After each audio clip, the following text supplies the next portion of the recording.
જામનગર મહાનગરપાલિકાએ ગણેશ પ્રતિમાઓના વિસર્જન માટે બનાવેલા કૃત્રિમ કુંડમાં સેંકડો શ્રદ્ધાળુ ભાવપૂર્વક ગણેશ પ્રતિમાઓનું વિસર્જન કરી રહ્યા છે।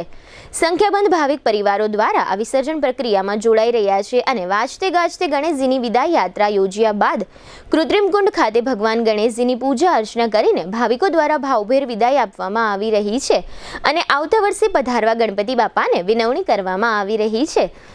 જ્યાં ભક્તિ છે ત્યાં આનંદ છે, જ્યાં પરંપરા છે ત્યાં ઉજવણી છે અને જ્યાં ઉજવણી છે ત્યાં છે રોયલ રાસોત્સવ 2025।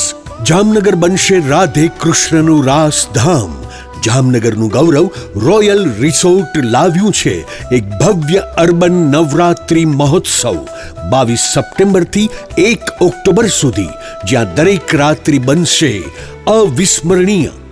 80,000 સ્ક્વેર ફૂટના વિશાળ મેદાનમાં અહીં માણવા મળશે hi fi sound system, live DJ જય અને ડીજે વિક્કીના ધમાકેદાર તાલ, કેરિઝમેટિક એન્કર પ્રિયંકા અને ભાર્ગવની અદ્ભુત ઉર્જા, સેલ્ફી ઝોન, LED સ્ક્રીન, સ્વાદિષ્ટ food court, CCTV camera, 400+ car પાર્કિંગની સુવિધા। પાસ બુકિંગ માટે સ્ક્રીન પર આપેલા નંબર પર સંપર્ક કરો અથવા QR કોડ સ્કેન કરી ઓનલાઈન પાસ બુક કરો। Royal Resort, Khijadiya bypass, Jamnagar. Urban Navratri event organised by Royal Resort, Jamnagar.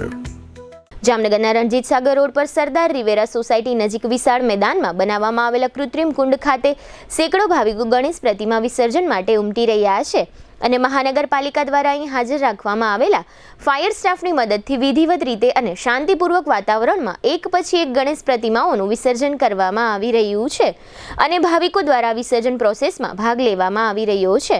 અત્રે ઉલ્લેખનીય છે કે આજે શનિવારે ગણેશ વિસર્જનનો અંતિમ દિવસ હોવાથી બપોરના સમયથી જ મહાનગરપાલિકાએ બનાવેલા બંને કૃત્રિમ કુંડો પર સેંકડો ભાવિકો ગણેશ પ્રતિમા વિસર્જન માટે ઉમટી પડ્યા હતા।